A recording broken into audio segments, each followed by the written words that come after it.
En este año de 1492, la historia va a cambiar definitivamente y el mundo no volverá a ser el que fue. Tras 8 siglos de guerra, los reyes católicos han derrotado y expulsado de España a los últimos árabes de Al-Ándalus. Las naves de Cristóbal Colón, mientras tanto, atraviesan el Atlántico sin saber todavía que están a punto de descubrir América. La corona de España, exultante, prepara ahora un edicto para mandar al destierro a todos aquellos judíos que no acepten convertirse al cristianismo. Más de 100.000 sefardíes van a tener que elegir entre la cruz o la diáspora.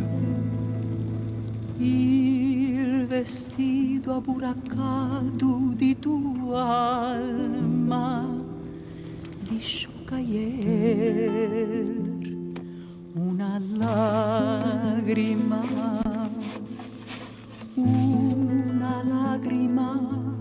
curilada como vino,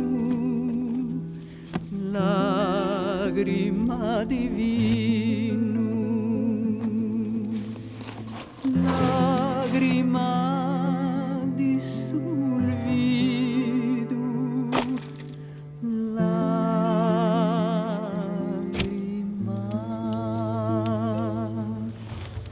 Estás solo. Es una desgracia que el rey y la reina de España tengan que buscar su gloria en gente inofensiva.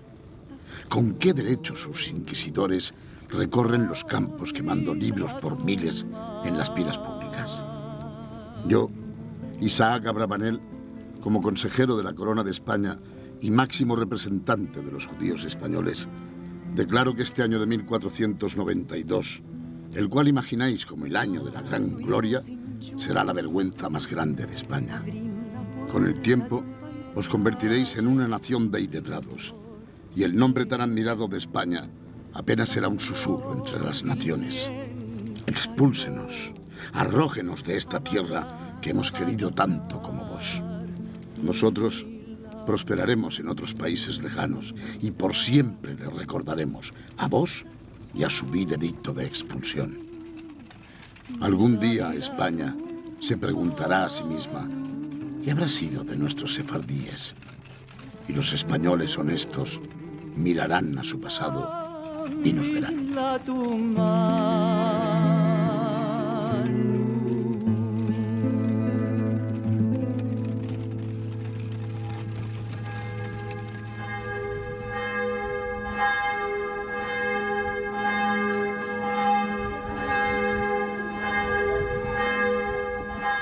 Más de 500 años después de la expulsión, como profetizó Isaac Abravanel, España ha vuelto la mirada hacia el pasado y apenas queda nada de aquellos sefardíes.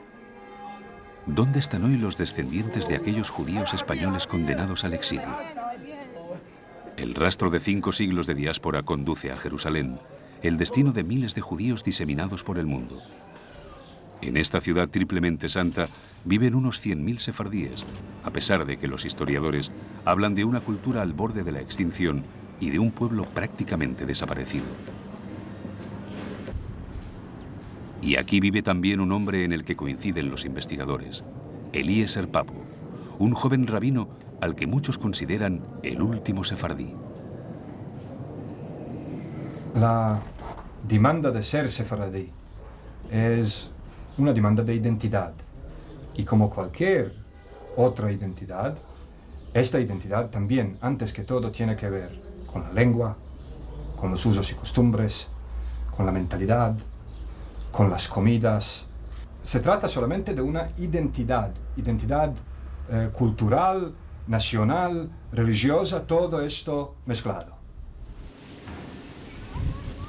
Nacido en Sarajevo, abogado, novelista y profesor de ladino o de judeo-español, es decir, de la lengua que hablaban los sefardíes cuando salieron de España, Eliezer Papo pertenece a la primera generación de sefardíes que ha tenido que aprender el idioma ladino en una escuela. Es, por eso, la gran esperanza de los que se resisten a la desaparición de una cultura y una lengua que han sobrevivido intactas a 5 siglos de destierro. Eliezer enseña ladino en la Universidad Ben Gurión, en Beersheba, y también en esta escuela de secundaria en Jerusalén.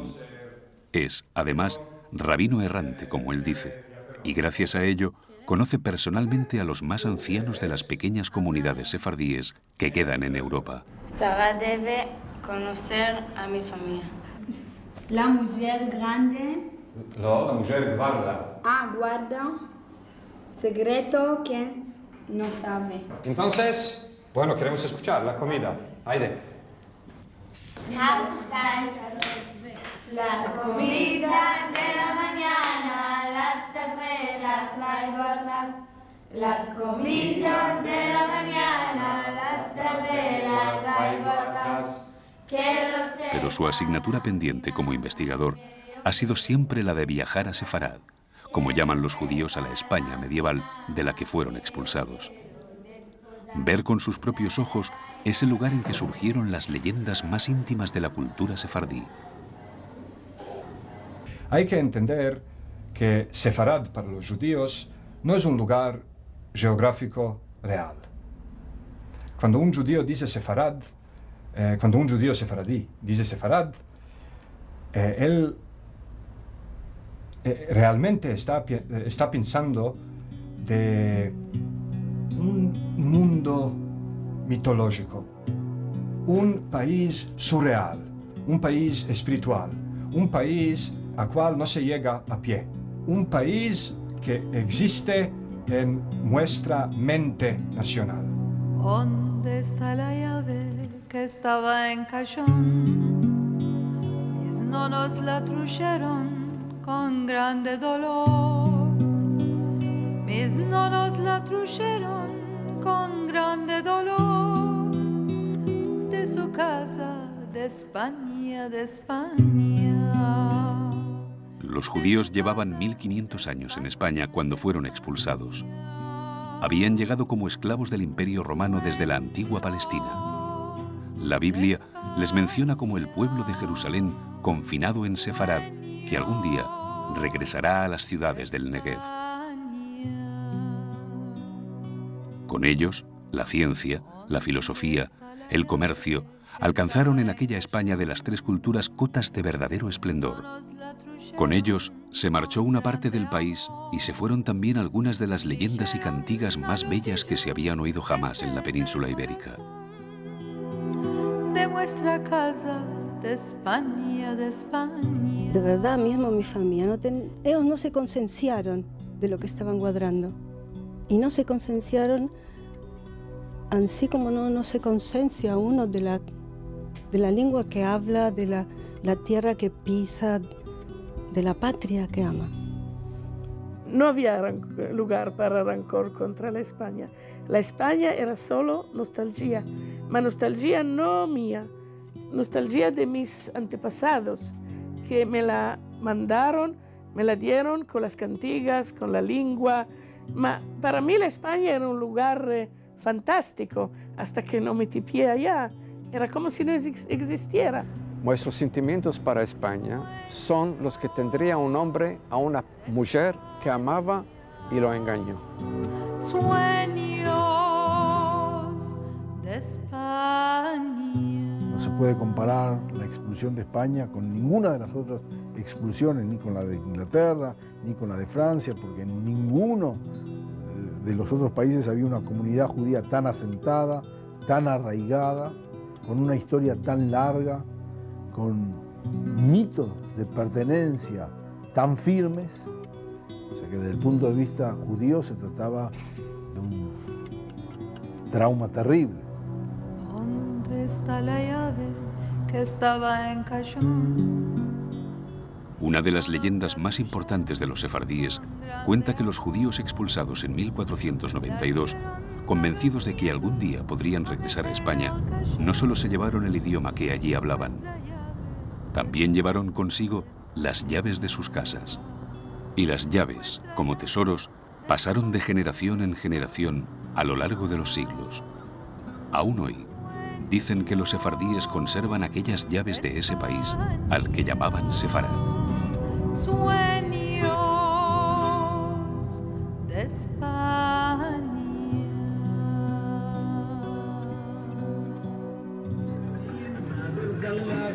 Eliezer decía tener una llave de sus antepasados con la que había planeado hacer un viaje singular hacia Toledo. Un viaje en el sentido contrario al de las agujas del reloj. Un viaje desandando el camino recorrido por los sefardíes durante 500 años y haciendo escala en las ciudades más significativas de esa parte tan desconocida de la historia. Para eso, debía desempolvar los viejos mapas, porque la expulsión dividió a los judíos y los dispersó por todo el mundo. Un primer grupo cruzó el estrecho de Gibraltar y se instaló en el norte de África. Otros, la inmensa mayoría de los que se negaron al bautismo, viajaron hacia las grandes metrópolis del Imperio Otomano, como Estambul y Salónica. El tercer grupo, el de los conversos, el de los que cambiaron de Dios, permaneció en España practicando secretamente el judaísmo y poco a poco fue huyendo de la Inquisición hacia el norte de Europa, a ciudades como Ámsterdam o Hamburgo, para embarcar posteriormente al Nuevo Mundo. Eliezer fijó como primer destino la milenaria Salónica, la ciudad que representa la mayor tragedia de los sefardíes y el afán enorme de supervivencia de ese pueblo. En la Edad Media, Salónica y Constantinopla eran las dos grandes metrópolis del vasto Imperio Otomano, el único del mundo que ofreció públicamente refugio a los expulsados. La presencia del judeo español en esa ciudad era tal que a Salónica, hasta 1943, se la llamaba la República Judía.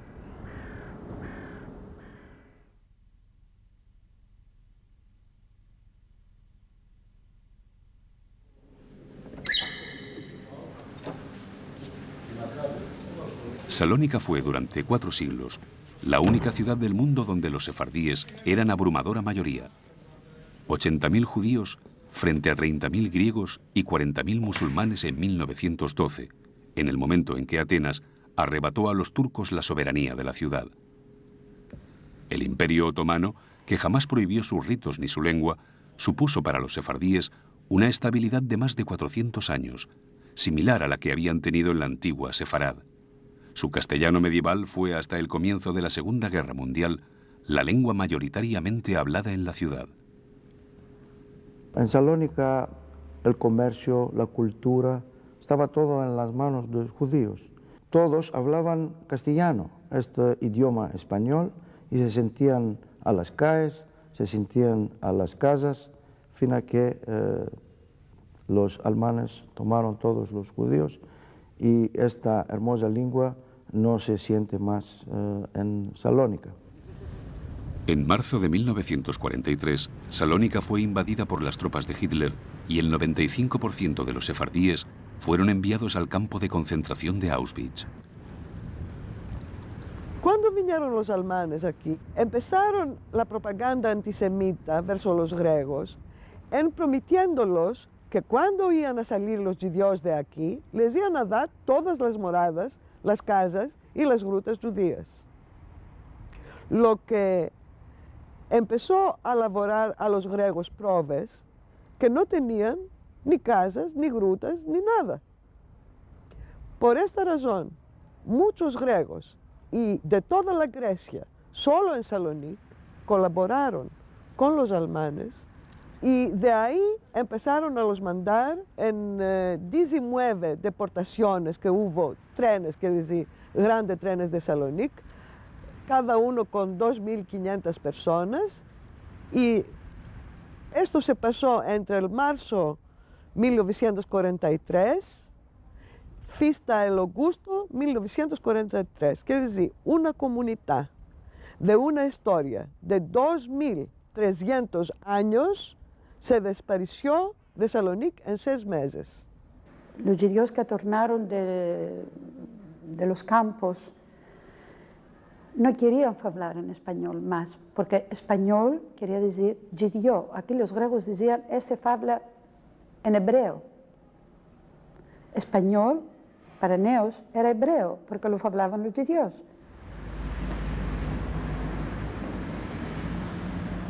Los alemanes expoliaron los archivos y la memoria judía de la ciudad y no dejaron en pie ni el viejo cementerio sefardí. Con sus 30.000 lápidas hicieron, entre otras cosas, una piscina para los oficiales nazis. El Bet Haim de Selanik, así los judíos llaman al cementerio. Bet Haim, quiere decir la casa de vivos, o la casa de los vivos. Pocos son cementerios que este nombre les queda tan bien como el nuevo cementerio judío de Selanik, la casa de vivos, porque solamente los que sobrevivieron el Holocausto y sobrevivieron el ataque alemán cruel sobre esta comunidad antigua, tuvieron la suerte de poder estar enterrados. Tuvieron la suerte de tener una tumba. Tuvieron la suerte de no volarse con el fumo. De 55.000 tornaron muy pocos. A estos sí continuaron con la vida, sí fundaron una comunidad vibrante. Abrieron un cementerio que está simbolizando la continuación de la vida.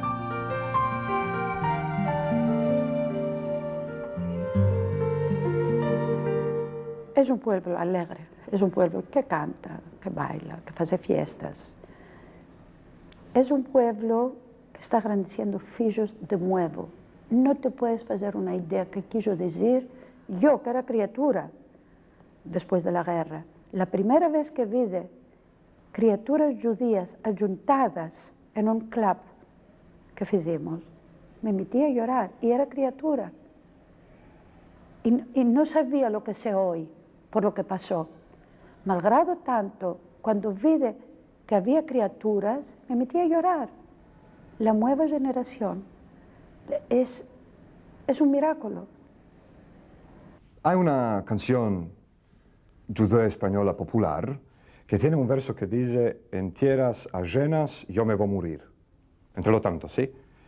Y los judíos de Selanik o de Saloniki, cuando eran llevados de Selanik a campo de concentración, a Auschwitz, en estas trenas cantaron esta canción trocando la última palabra de este verso, diciendo en lugar de en tierras ajenas yo me voy a morir, cantando en tierras de Polonia yo me voy a morir.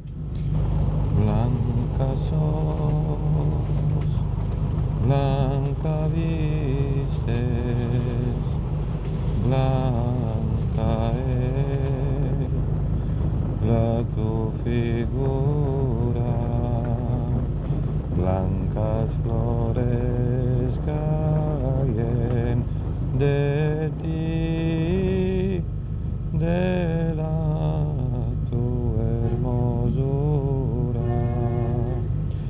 Torno y digo que va a ser de mí en tierras ajenas yo me voy a morir, en tierras ajenas yo me voy a morir. Cuando nos tomaron, nos metieron en unos vagones, 30, 40 personas en un tren, se murieron muchos adentro. 8 días estábamos danga con los trenes. Y cuando ya vinimos en Polonia, nos llevaron en unas barracas, nos metieron el número. Tenemos números, estos de aquí.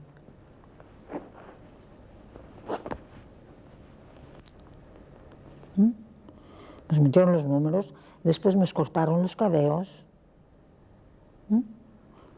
no con máquina, tic, tic, tic, tic. Y después nos tomaron toda la ropa, les daban un chabonico que les decían que van a hacer baño y no salían más de ahí. Después me vine aquí en Salonic y la vida era siempre no alegre. Siempre teníamos el mal adentro. Después me casé, hice familia, tengo una hija y un hijo. Además, la noche no podía dormir, me parecía que iban a venir los alemanes, me van a tomar los ellos. Y a mí, siempre. Digo una cosa, este mundo, ¿de quién es? Esta tierra, ¿de quién es? No es del Dios, no es del... Y se están matando. ¿Por qué? Nada nos muestra. ¿Es alguna cosa muestro? Así, esto pienso, digo, ¿de qué? ¿De qué? Cuando vienen a comparar la expulsión con el Holocausto, no me queda bien en la oreja. No se puede comparar echar a un pueblo y matar a un pueblo. Ahí, por lo menos les dieron o les ofrecieron la oportunidad de poder salir si quieren continuar con su religión, con su autoentendimiento, con su autodefinición, no pueden quedar más ahí. ¿Quién diera si la misma oferta fue dada por la mano de los alemanes? Si decían a los judíos, bueno, aquí tenéis todos que convertiros a cristianos, bueno, protestantes, católicos, haceros alemanes, o tenéis que salir. ¿Quién diera? Ya que de Asia, y 3 hijos tenía y la una labraba, y la una labraba,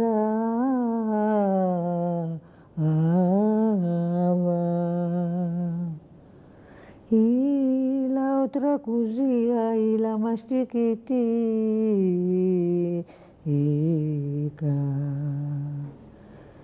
y la más chiquitica,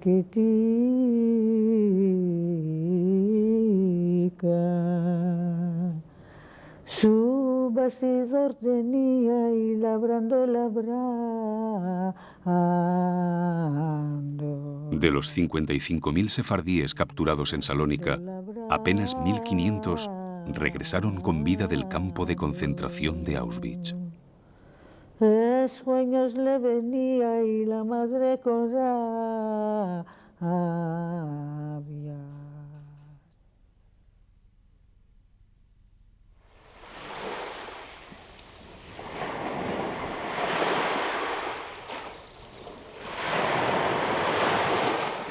La más exótica de las comunidades sefardíes de la tierra vivía tan distante del nazismo que apenas oyó hablar del Holocausto. Eran los descendientes de aquel grupo de judíos que en 1492 aceptaron el bautismo para no ser expulsados. Secretamente siguieron practicando el judaísmo en España y Portugal hasta que la Inquisición les iba descubriendo. Eran los conversos, los que acabaron huyendo a Londres, Ámsterdam o Amberes y se embarcaron posteriormente al Nuevo Mundo.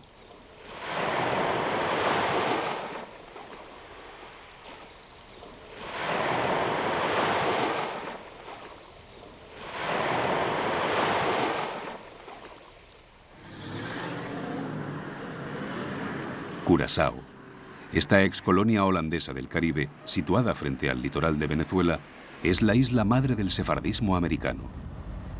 Los primeros judíos que llegaron aquí, a principios del siglo XVII, eran aventureros, exconversos, procedentes de la comunidad de Ámsterdam, la más importante y numerosa del norte de Europa en aquella época.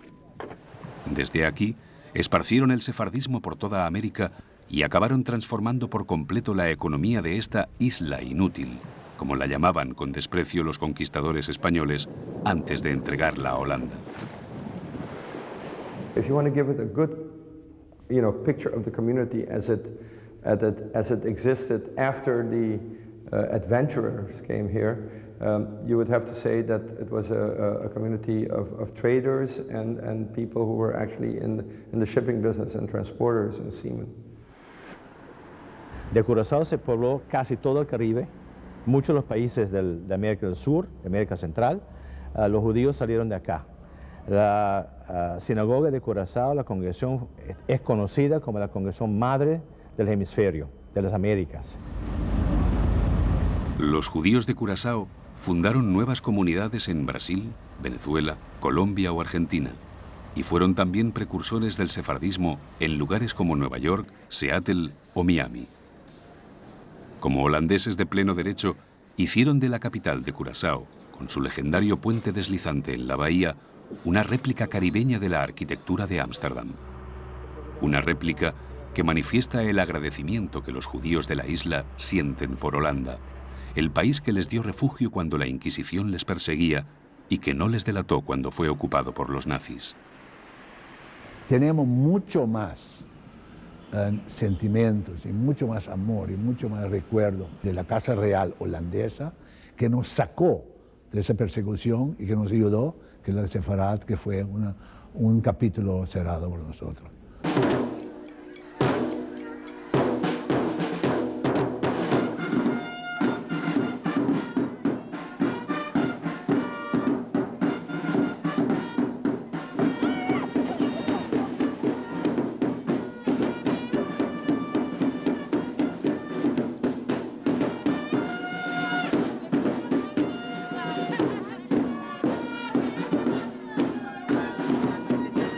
In Curacao, we were received very, very nice, and we feel very close to Curacao. Of course, also to Holland, where we came from, and from the other places like Spain and Portugal, but that was years ago. So they don't mean so much for us. El Caribe, con el tiempo, ha convertido a los sefardíes de Curazao en unos judíos muy peculiares. Aquí las mujeres no rezan en las sinagogas separadas de los hombres. El Sabbat de los judíos, que prohíbe en sábado todo contacto con todo aquello que produzca fuego o electricidad, en Curazao fue superado hace ya décadas. Y la estricta dieta kosher de los judíos, que no permite comer cerdo o mezclar la carne con los derivados lácteos, es también, en esta isla, un recuerdo del pasado. Para mantener el Shabbat, el Shomer Shabbat, para mantener kosher, algunos pueden, pero es muy caro, porque no olviden que en Curazao no crece nada. No hay sojet, no hay nada aquí que nosotros mismos podemos hacer carne o sea lo que sea. Todo es importado, y por importación cuesta plata. La vida de ser un judío, digamos, ortodoxo en Curazao, ortodoxo, estamos usando la palabra muy cauteloso, es difícil. Respeto a la gente que no trabaja el sábado, respeto a la gente que no come kosher, pero yo lo respeto, pero no lo hago. Y no me siento menos judío, porque creo yo que es la conexión que tiene con el Señor ahí, que es lo que hace el judío, y no lo que come y bebe. Curazao se libró del Holocausto, pero no de lo que llaman los judíos la tercera diáspora. Los descendientes de los sefardíes de la isla, como los descendientes de los sefardíes de toda América del Sur y Central, abandonan poco a poco sus orígenes, buscando una vida más próspera en el llamado primer mundo. En un momento dado había 2.000 judíos en Curazao. Hoy día no creo que queda más de 300, 350. Mis hijos estudiaron en los Estados Unidos, regresaron. O hay muchos que estudian en Holanda o en Estados Unidos o en Colombia, en Venezuela, y no regresan porque ya tienen más oportunidad allá.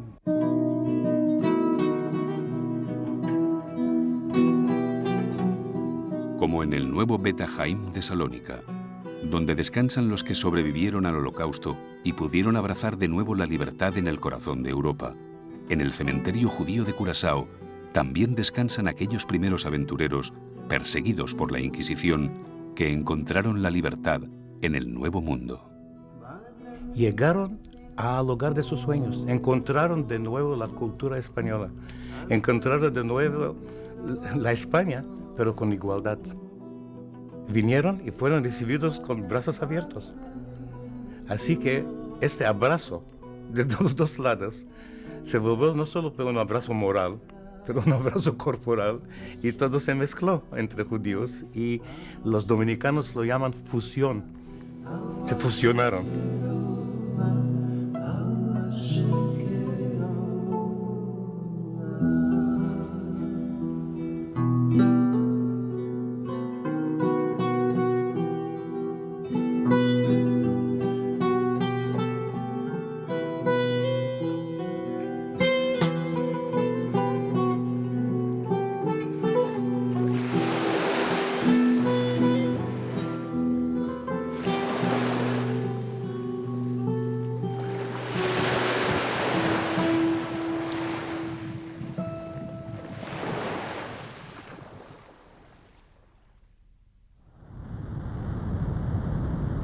Eliezer fijó una nueva escala antes de continuar el viaje hacia Toledo, Sarajevo, la ciudad donde él nació.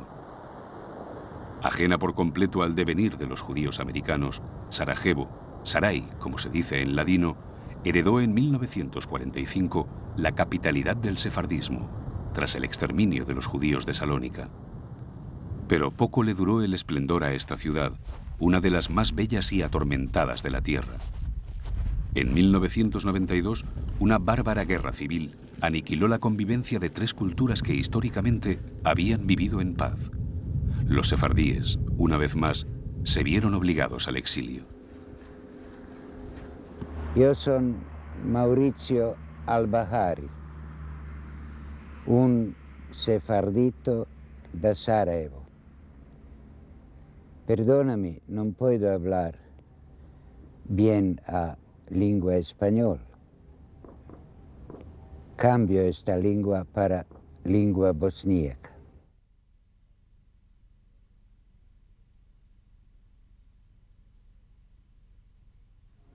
Nesreća je u tome što sva podneblja, pa i ovo naše, glavom su u Europi, a srcem tamo odakle potiče religija. Naši muslimani su sa srcem u Saudijskoj Arabiji, naši katolici sa srcem u Vatikanu, mi Jevreji sa srcem u Jeruzalemu, a glavom smo svi u Europi. Možda bi trebali reducirati naša osjećanja i shvatiti jednom da smo djeca Bosne. Bosnia is a country in which we have three huge ethnic groups, Serbs, Croats, and Bosnian Muslims. Probably these three groups can be counted like three ingredients in the bread: water, yeast, and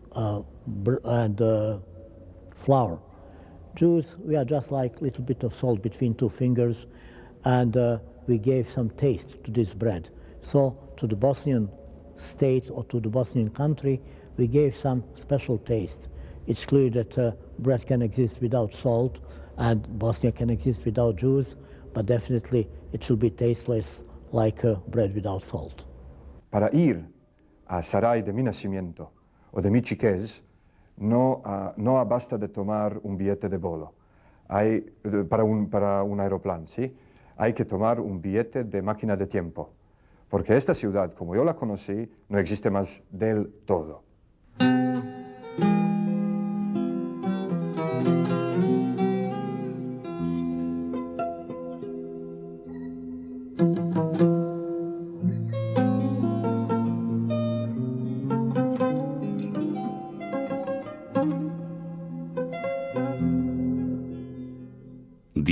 De los 12.000 judíos de Sarajevo fueron exterminados durante el Holocausto. Pero la antigua metrópoli otomana resucitó otra vez. Cristianos, musulmanes, ortodoxos y judíos hicieron de la capital de los Balcanes la ciudad mundial de la tolerancia y de la convivencia. En 1992 casi todo desapareció de allí, cuando la antigua Yugoslavia se convirtió en ceniza en los hornos crematorios del nuevo orden internacional.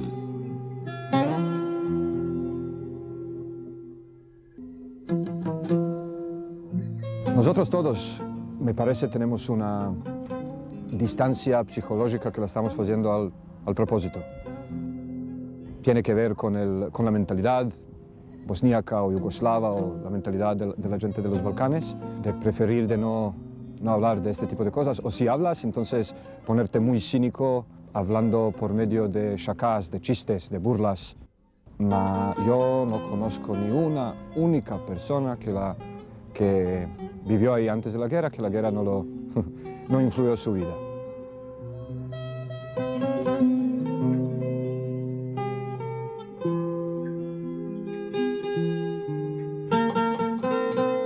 The war started in 1992, just on the year when we commemorate 500 years of expulsion from Spain. When the war started in Bosnia, the Spanish king offered hospitality for the 50 Sephardic Jewish families from Bosnia in Spain, And 120 persons took the chance and went to Spain. A lot of them are still in Spain. A lot of them became Spanish subjects. Few of them came back home because nostalgia is a typical Jewish disease, and some of them just choose to be back home in Bosnia. Tu madre cuánto te parió y te quitó al mundo.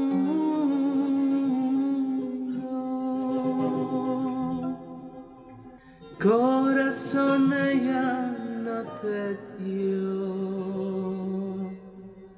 para amarse tú.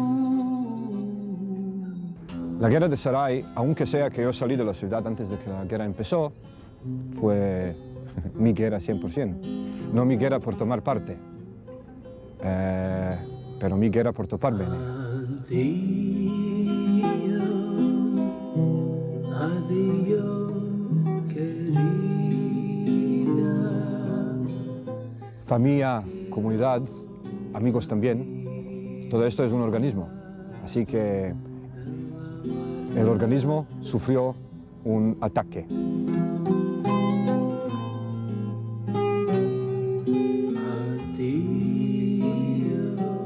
I lost my friends. That's one of the biggest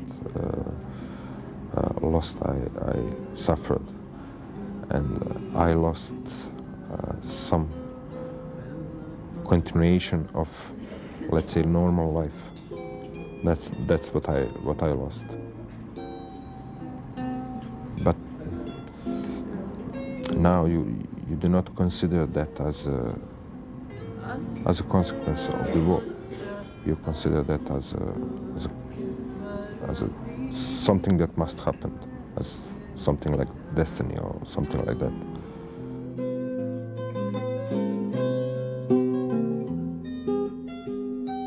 Everybody lost the war. So I think that only 200,000 people, they lost the war. They lost their lives. Nobody won the war.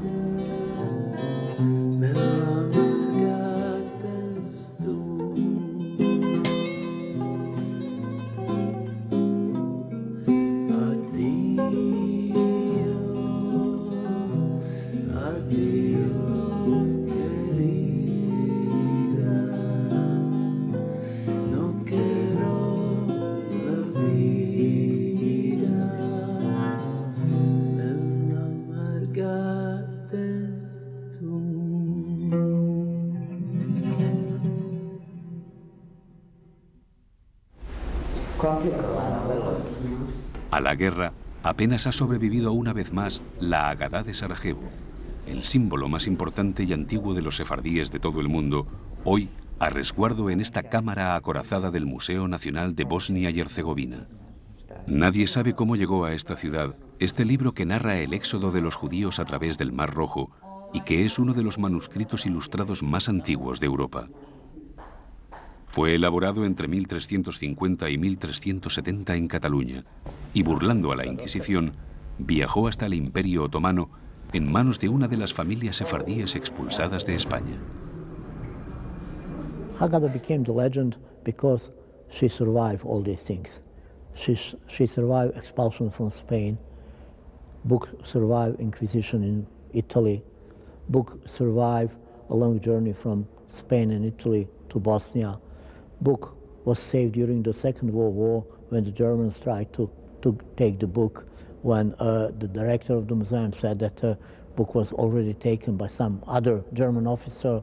Book was again saved in the last Bosnian War when this museum was just on the front line. And with all these survivals during different wars, book also proved that it's not easy to destroy the culture, the language, and the people. And just because the book is something like a phoenix surviving always, the Haggadah became a part of the myth of a long-lasting Jewish flame of life and probably long-lasting Bosnia.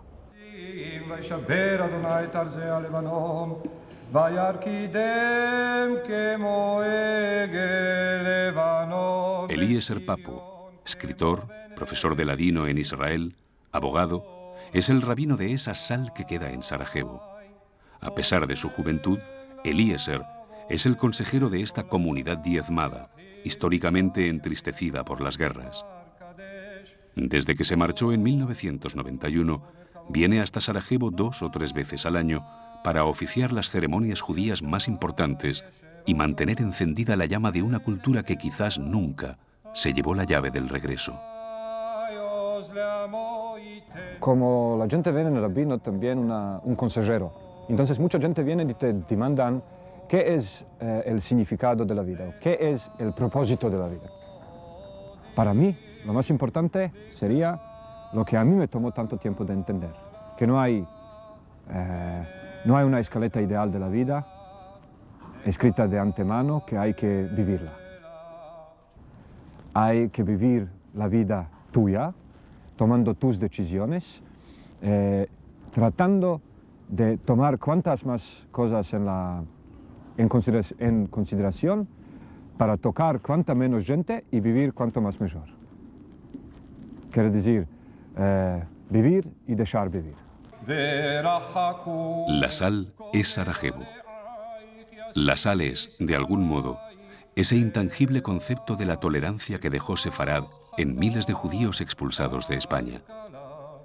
Esa admiración por lo plural, por lo diverso, esa vocación de convivencia de dioses y creencias diferentes, ese mito de las 3 grandes culturas que se llamaba Sefarad.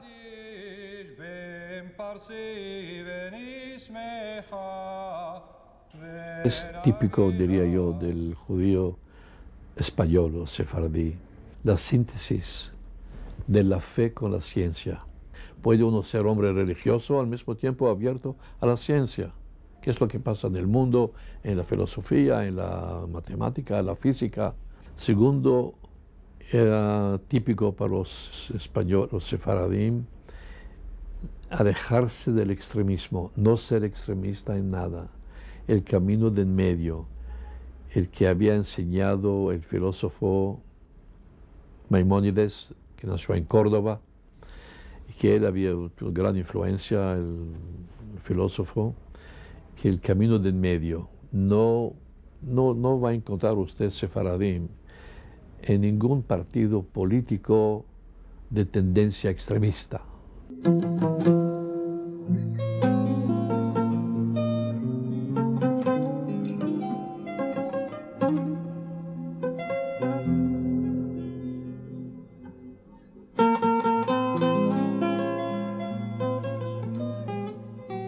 Ali ja želim da kažem nešto. Mi Jevreji, Sefardi u Sarajevu smo izgubljeni, jer ovdje su religije se pretvorile u naciju i sad imamo ovdje 3 religije. Jevreji su religija, a nisu narodnost po ovome. Pisao sam jedno pismo kraljici i kralju.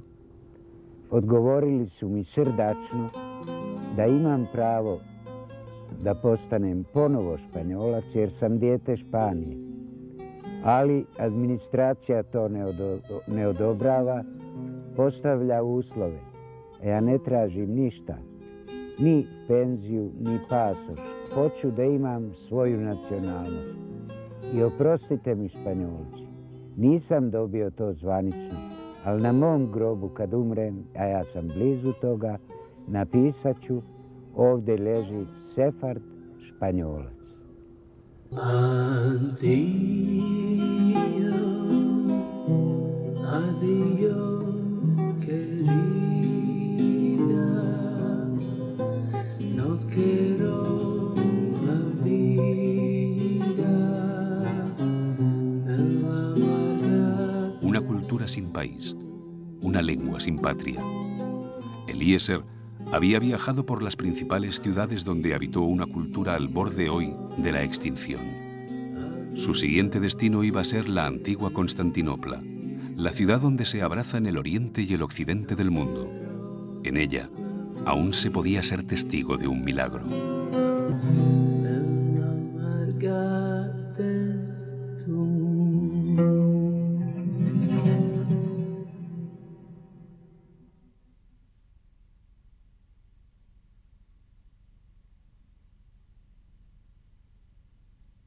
Y hay solamente algo como 200 personas. Un milagro. Esa noche en Estambul, como en las 150.000 noches que desde la llegada de los sefardíes precedieron a la caída del Imperio Otomano, se hablaría judeo-español. Sí. A votre santé.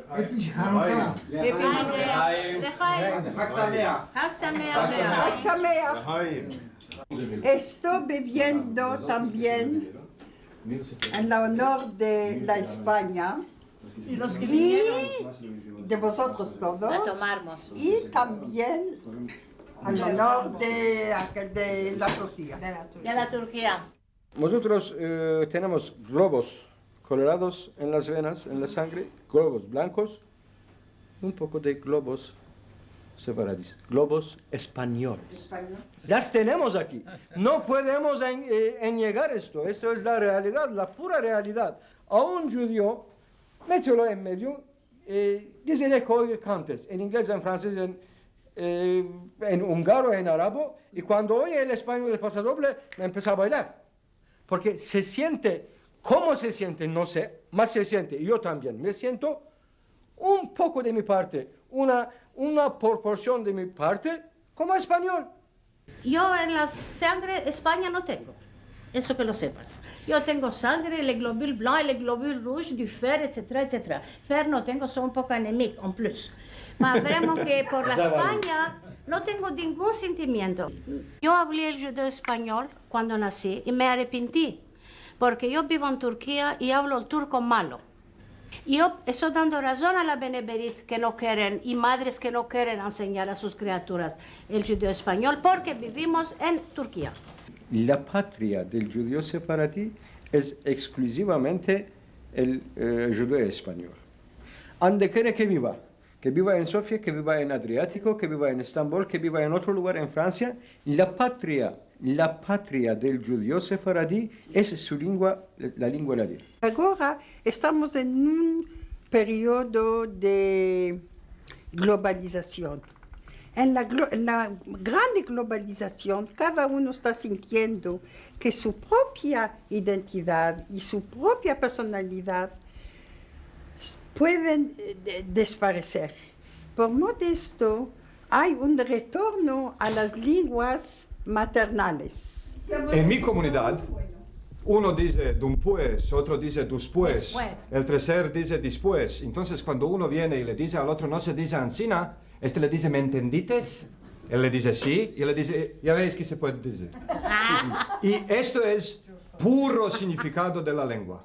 Lengua es, como Becky ha dicho, lengua es un instrumento. En el momento cuando dos se entendieron, este instrumento ya sirvió. Hay 100 años, sea de boca, sea medio a la presa, dijeron la lengua española, judeo española, y ya se murió. 100 años antes. 100 años después, y de la salida de España, 500 años después, estamos hoy delante de un milagro.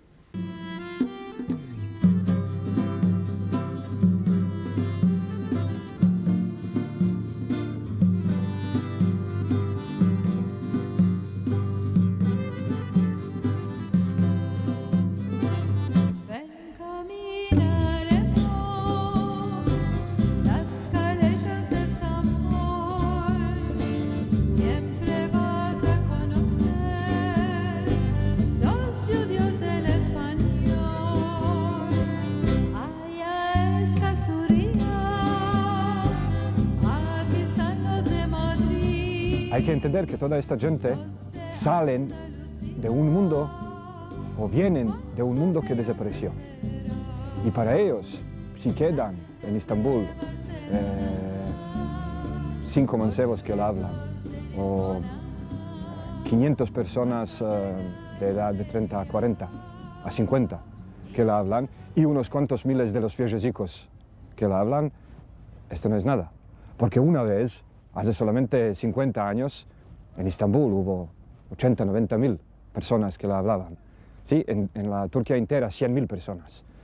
Así que fue una lengua hablada por cantidades de gente. Y hoy día estamos hablando de unos cuantos activistas, sí, en unas cuantas comunidades. Los sefardíes trajeron hasta el Imperio Otomano las primeras imprentas, los periódicos escritos en judeo-español e industrias que aquí apenas se conocían, como la seda, el cobre, el cuero o la artillería. La entonces capital, la tolerante ciudad de Constantinopla y otras metrópolis del imperio, especialmente Salónica, se convirtieron en el principal referente espiritual y cultural del mundo sefardí.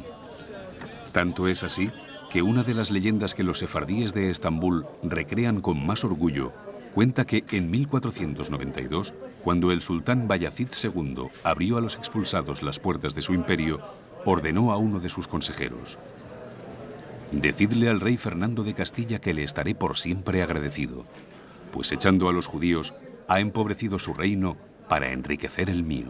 Más alto, buena que la vengas, buena que la vengas. Hayde, buena que la vengas. Otro tanto de las sillas, otro tanto de las sillas. Hayde, más alto que sea, más alto. Más alto que le veas, hayde.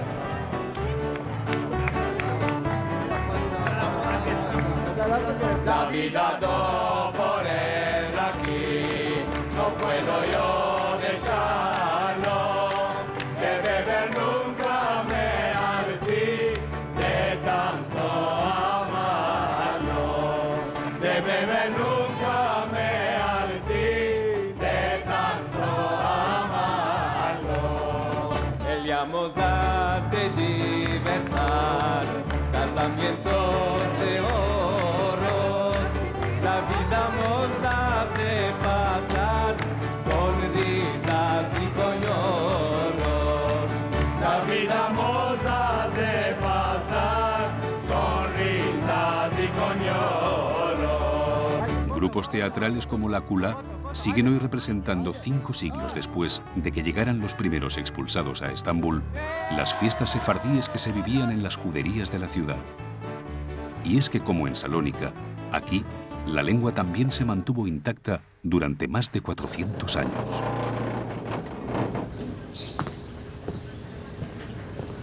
El ladino sobrevivió a la desintegración del Imperio Otomano, al auge de los nacionalismos y a la penetración del francés en la incipiente Turquía.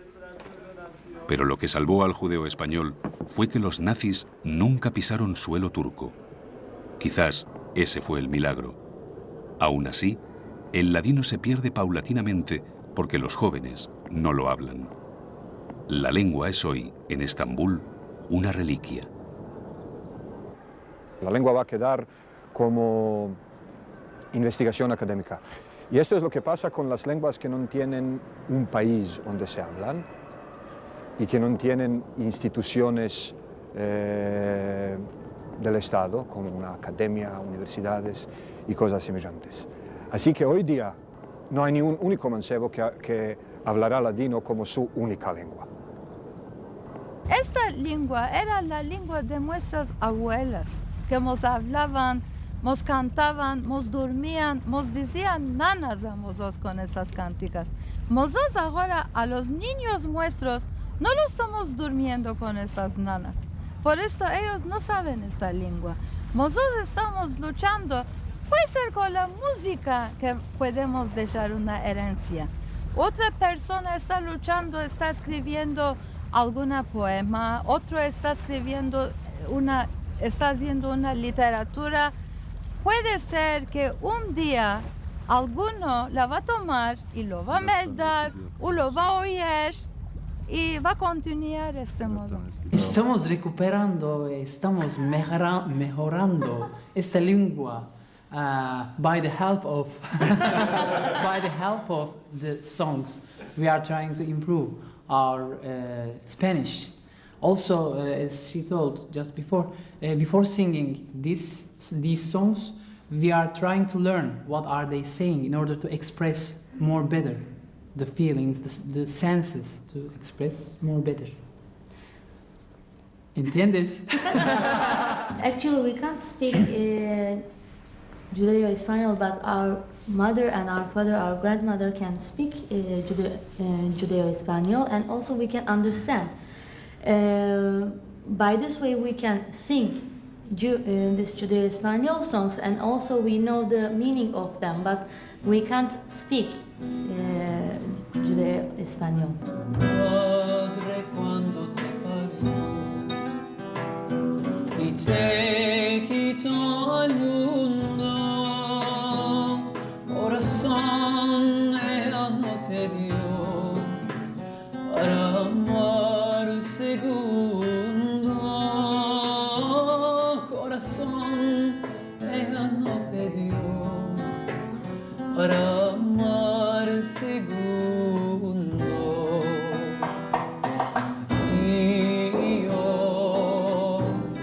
Adiós, querida, no quiero la vida, me la amargaste tú.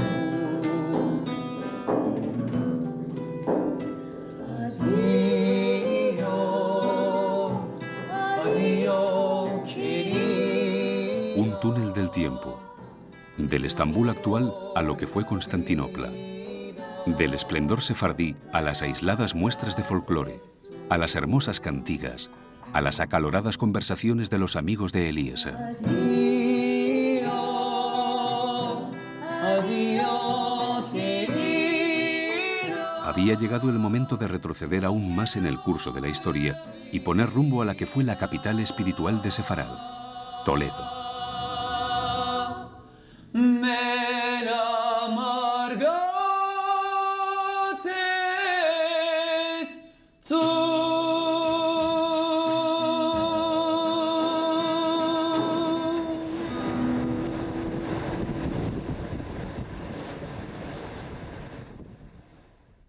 A mí me reconoce el alma, el alma. Entonces yo me puedo equivocar, el alma no se equivoca. Y en esta tierra aún el alma está reclamando, como en un acto de justicia, un reconocimiento de la historia, de aquellos aportes, de aquello que tanto dieron para vuestra lengua, para el desarrollo de una ciudad y sobre todo para llevar una lengua a todos los confines del mundo.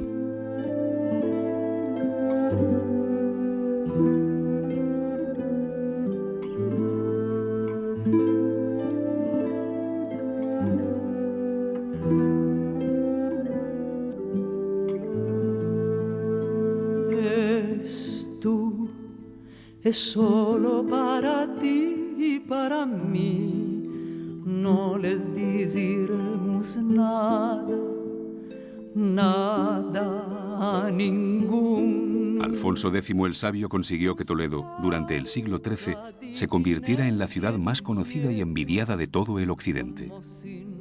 Como capital mundial de las letras y de la filosofía, aquel Toledo medieval llegó a superar la fama de la que había gozado Alejandría. Pero hacía más de 100 años que los sefardíes tenían aquí su sinagoga.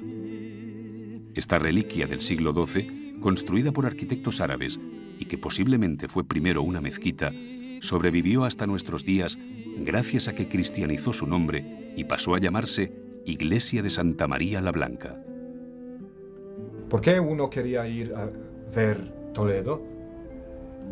Para poder imaginar mejor la época que es todavía tan relevante por los judíos en general y por los sefaradíes en particular.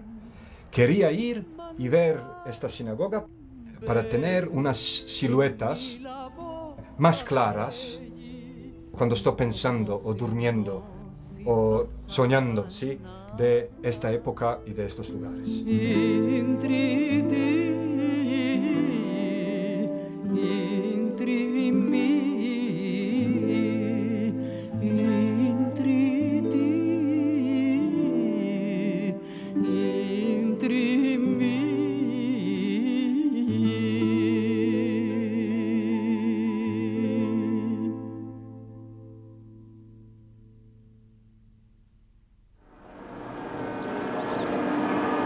Toledo era también la capital de las Cortes castellanas cuando se fraguó el edicto de expulsión. 40 días exactos fue el plazo que se le dio a los sefardíes para que aceptaran el bautismo o abandonaran el país. Y así, esta ciudad que había sido también árabe y judía se convirtió, de la noche a la mañana, en la capital de un Dios único y cristiano. Es interesante hasta qué grado la ciudad quedó intacta. Como si la vida judía en esta ciudad se paró solamente ayer. Las casas son las mismas casas, las ventanas son las mismas ventanas, las puertas las mismas puertas, y parece que en cualquier momento por una de estas ventanas va a salir una judía y va a empezar a cantar una romanza que conocemos en el Imperio Otomano y fueron traídas de aquí. Dos candelicas, tres candelicas, cuatro candelicas, cinco candelicas, seis candelicas, siete candelicas, ocho candelas para mí. Eliezer nunca había estado antes en Toledo. Toledo es hoy uno de los centros turísticos y culturales más hermosos e importantes de España.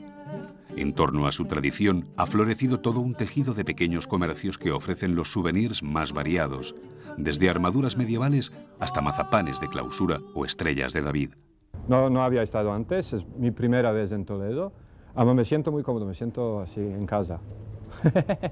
Ocho candelas para mí.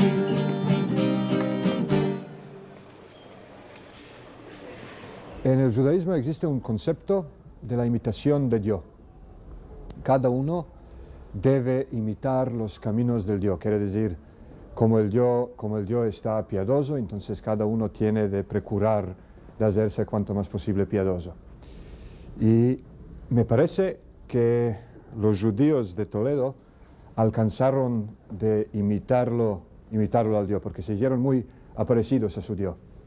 No se hallan en ningún lugar, no se los ve y todavía están todos presentes.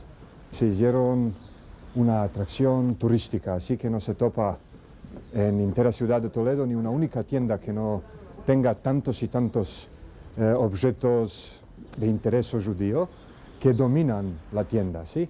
Será los platos con estrellas de David, será los platos con las menorás, será los vasos de Kiddush, será cualquier otro objeto de la liturgia o de la vida judía. Así que los judíos, aun que sea que no están vivos y presentes, tienen una presencia metafísica en la ciudad que se nota por todos lados. Hace muy pocos años que ha renacido en España el interés por la cultura sefardí.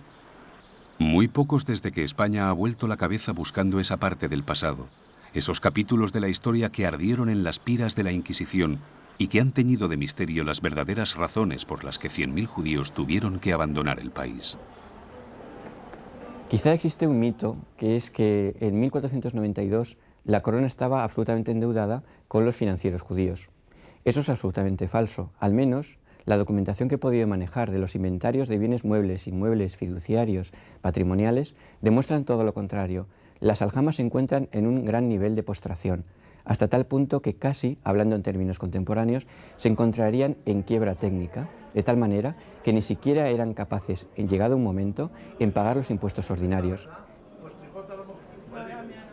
Los reyes católicos llegaron a la conclusión de que lo que podían beneficiarse de la presencia judía en España era menos importante que lo que podían ganar de una expulsión que permitiría una unidad nacional religiosa que era tan importante para quienes pensaban en términos de una reunificación de una España cristiana, totalmente cristiana, en donde la fe común era uno de los elementos más importantes para el poder monárquico.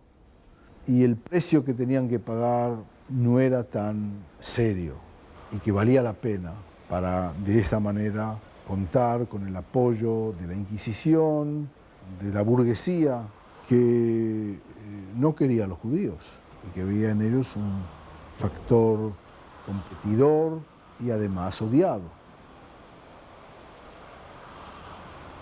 Es interesante también pensar hasta qué grado los reyes o las autoridades pueden trocar totalmente la historia de un país por una decisión de un momento. Por esta decisión, España se hizo bastante despoblada. De un país que fue llevador, iba antes de todos los países de Europa en aquella época, por siglos quedó un país bastante afuera de todo lo que pasa. Así que las heridas de esta expulsión no las llevan solamente los judíos. O diremos, los judíos por seguro que las heridas siguen llevándolas. Ama puede ser que las llevan menos que España propia.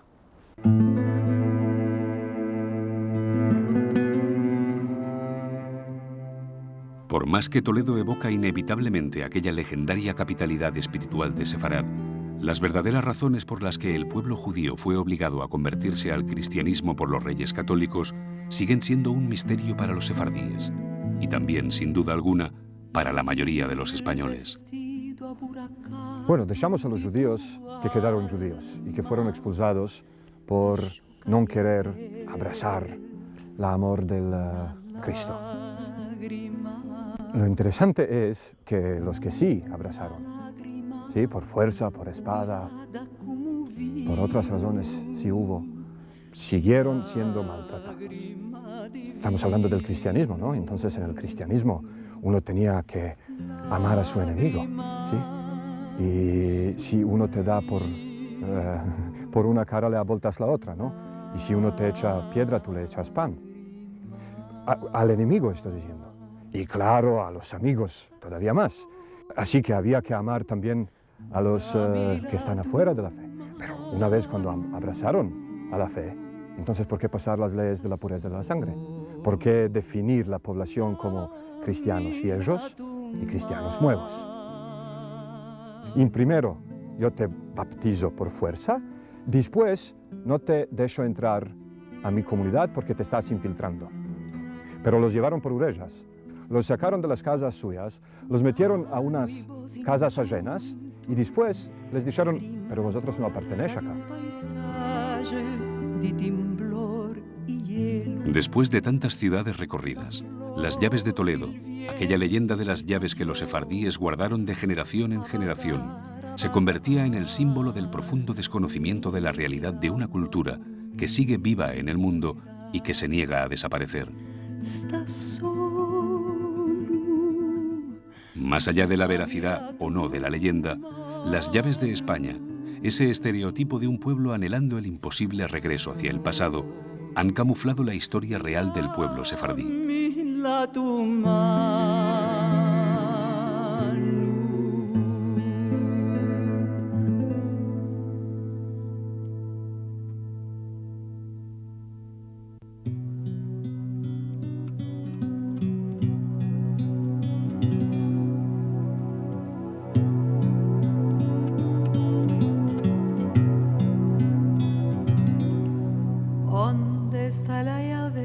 Estaba en cajón. Las llaves de España son un ser artificial, cultural, que existe unos 100 años en la literatura y ahí tienen un lugar de honor y no hay que sacarlas de ahí. Cuentan que a principios del siglo XX, el médico español Ángel Pulido conoció en un viaje por Turquía a un matrimonio sefardí que le contó, en ladino, la historia de la llave. Pulido la reescribió en castellano moderno, la publicó en sus memorias como si fuera real, y de ahí surgió la famosa leyenda, hoy convertida en parte de la historia de los sefardíes. Un pueblo que pierde su historia, pierde también senso por la realidad. Porque a mí me parece que uno se muere por lo menos 3 veces. Primera vez uno se muere cuando se muere la muerte física. Segunda vez uno se muere cuando se pierde su memoria, cuando no se acuerdan más de él. Tercera vez uno se muere cuando se falsifica su memoria. Sueños de España. Toledo, la capital de un largo desencuentro histórico entre dos pueblos que durante 1500 años habían forjado juntos una nación multiconfesional. Dos pueblos que perdieron la llave de una parte importante de su identidad. Tal vez por eso, la única llave de la que de verdad presumen los sefardíes es ese judeo español con el que Eliezer viaja por el mundo. Esa antigua lengua con la que ahora abría las puertas de Jerusalén.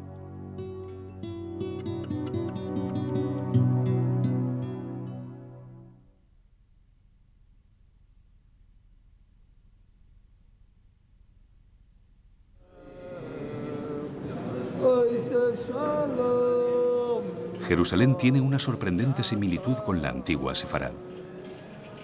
En Jerusalén, como ocurría en la España medieval, como pasaba en Toledo, conviven hoy las tres grandes religiones monoteístas del planeta: cristianos, judíos y musulmanes. Simbólicamente, Jerusalén es algo más que una ciudad. Es el final de la diáspora de un pueblo que tuvo que abandonar Tierra Santa hace más de 2000 años, camino de Mesopotamia. Esta ciudad representa el retorno de la diáspora bíblica, de la diáspora confinada en Sefarad, que algún día regresará y heredará las ciudades del Negev. El camino que comenzó en 1492 termina aquí en Israel. Espero que la mayoría del pueblo judío esté aquí, sefardim o no sefardim, que vuelvan a su patria natal, bíblica, a la Tierra Santa, donde nacieron los primeros, los que formaron este pueblo, los padres de esta nación. Jerusalén, el destino del viaje personal de Eliezer Papo. Un país de los sueños judeo-españoles convirtió en un país real, que es el país de Israel, que hasta hace un siglo, diremos, era una cosa más que más pertenecía al mundo de la mitología o al mundo de la religión, al mundo de la creencia, que al mundo real. Y este país, gracias a Dios, convirtió a ser un país totalmente normal, un país con todos sus problemas de cualquier país occidental, diremos, problemas que no son santas y no tienen nada que ver con la santidad. Problemas, diremos, del tráfico y problemas del laboro y problemas de los precios de las casas. Incluyendo la guerra que tenemos hoy para cómo separar dos pueblos que viven tan entremezclados en dos estados que parece van a estar creados en una misma tierra. Las intifadas, los territorios ocupados por colonos y soldados israelíes, los atentados suicidas contra judíos, las ciudades palestinas devastadas, Hebrón, Belén, Jericó. La guerra, de nuevo, como una sombra pegada siempre al destino sefardí. La guerra, que una vez más ha obligado a muchos de ellos a buscar refugio en Europa o en América. El con su gracia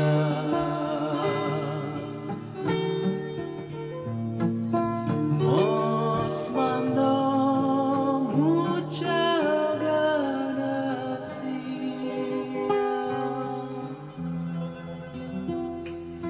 No veamos maleanza. Aunque la guerra en Tierra Santa ha sido solo uno de los problemas que los sefardíes tuvieron que enfrentar tras la creación del Estado de Israel en 1948 para seguir salvando su identidad y su lengua.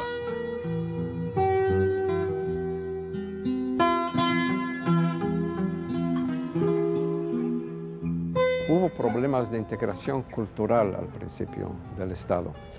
en los primeros años después de la creación del Estado, había aquí un slogan y era de hablar una sola lengua, tener una sola cultura, porque había una cierta temor de que tornemos a ser como la Torre de Babel, con 70 lenguas y 70 culturas diferentes, y entonces, ¿cómo haríamos una nación si estábamos hablando lenguas diferentes?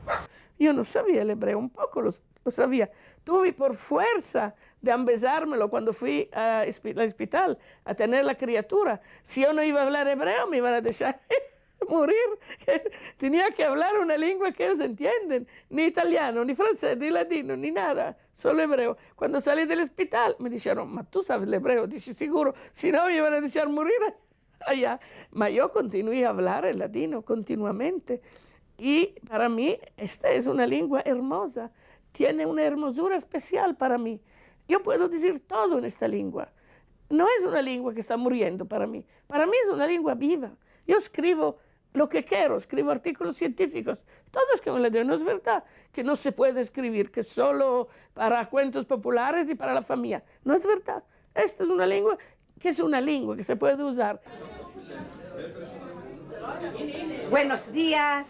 Matilda Cohen es la reina del ladino. Así la llaman en Jerusalén. Matilda es la creadora de la única gramática judeo-española que hoy existe. Es también la primera profesora de ladino que hubo en Israel. Y antes de abandonar la docencia, designó a Eliezer Papo como su sucesor para dar clases de judeo-español en la Universidad Ben Gurión en Beersheba y en la Escuela Amalia de Jerusalén. Pero Matilda es además el alma de este grupo de mujeres sefardíes que es único en el mundo. Este excepcional círculo de contaderas, como se llaman a sí mismas, se reúne al menos una vez al mes para hacer cenas con recetas sefardíes, para cantar viejas romanzas y para que no se olviden los viejos cuentos que durante 500 años viajaron en la memoria de la diáspora. Salió el lobo, bailó. Cuando escapó de bailar, le dijo, hoy te voy a comer. Ah, Dios, Señor, ¿cuál es? Mira, no va a venir otra vez. Dijo, no, hoy quiero que te coma. El hombre empezó a llorar, ¿cuál va a ser? Dijo, te va a hacer un placer, me vas a decir dónde quieres que te empiece a comer. Le dijo, mira, cómeme de la orejica, que no ia me muserica. En Israel hay círculos, grupos que están encontrándose, están cantando. ¿Ma hasta cuándo? ¿Cuánta gente? ¿Cuántos jóvenes hay allá? Veremos, no se sabe, no sabemos. Puede ser uno de mis nietos, se va a despertar y va a decir, no, yo tenía una nona encina, ¿de qué no puedo continuar yo?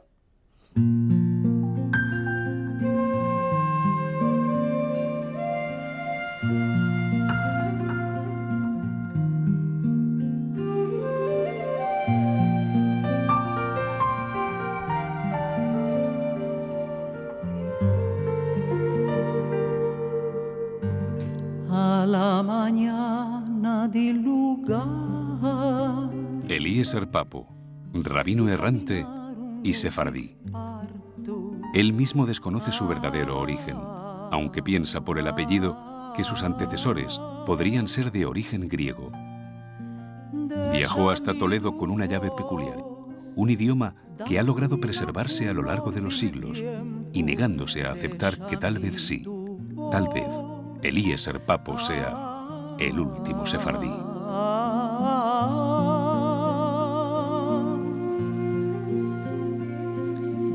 Dame la color del tiempo para trucar los hoyos, para pasar cerca del río, déjame tu voz.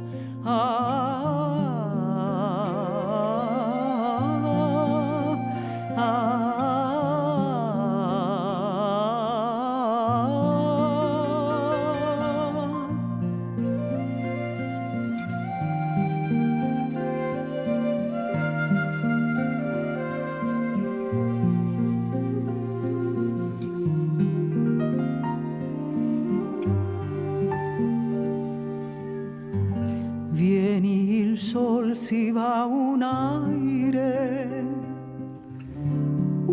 aire diluvia cargada como un velo di ricordus.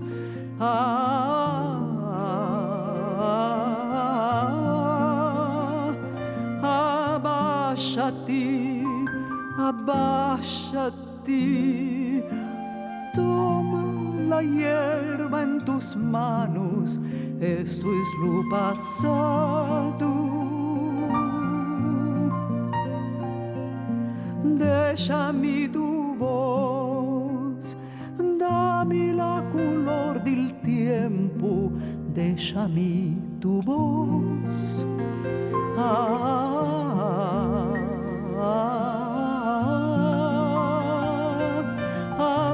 Abbasciati, abbasciati.